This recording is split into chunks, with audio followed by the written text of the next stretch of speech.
সিডনির town হলে ঝলমলে সন্ধ্যা। Asian নারী ফুটবলের জন্য মহা গুরুত্বপূর্ণ এক ইভেন্ট। 2026 নারী এশিয়ান কাপের অফিসিয়াল ড্র।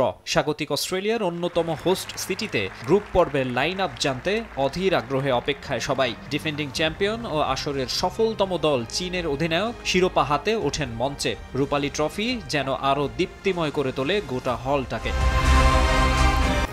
তবে সে আলোয় আলোকিত হতে পারেননি লাল সবুজের প্রতিনিধিরা। অন্য দলের প্রতিনিধি থাকলেও ছিলেন না বাংলাদেশের কেউ। অথচ প্রথমবারের মতো মূল পর্বে কোয়ালিফাই করা ঋতুপর্ণা তহুরাদের জন্য এই ড্র অনুষ্ঠানে অংশগ্রহণ হতে পারত বড় এক অনুপ্রেরণা।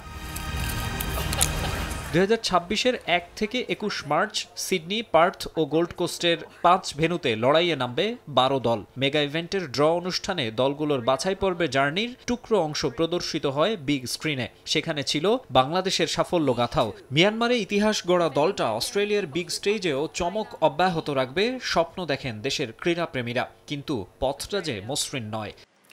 অস্ট্রেলিয়া সিডনির ড্রয়ে কঠিন গ্রুপে পড়েছে বাংলাদেশ।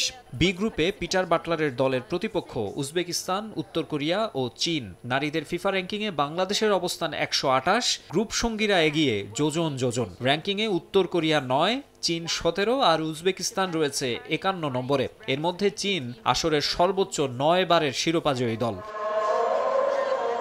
তবে ইয়াঙ্গুনে এশিয়ান কাপ কোয়ালিফায়ারের র্যাঙ্কিংয়ে এগিয়ে থাকা দলগুলোর বিপক্ষে চমক দিয়েছিল বাংলাদেশ নারী ফুটবল দল।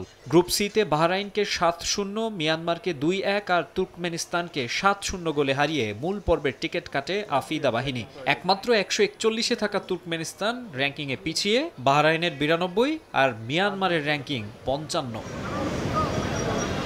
মূল পর্বে 3 গ্রুপের চ্যাম্পিয়ন ও রানার্স আপ 6 দল এবং গ্রুপ 3টির তৃতীয় স্থানে থাকা 3 দলের মধ্যে সেরা 2টি নিয়ে মোট 8টি দল যাবে নকআউটে। গ্রুপ রাউন্ডে বাংলাদেশের ম্যাচগুলো 3, 6 ও 9 মার্চ। মাকসুম আলম খান, সময় সংবাদ।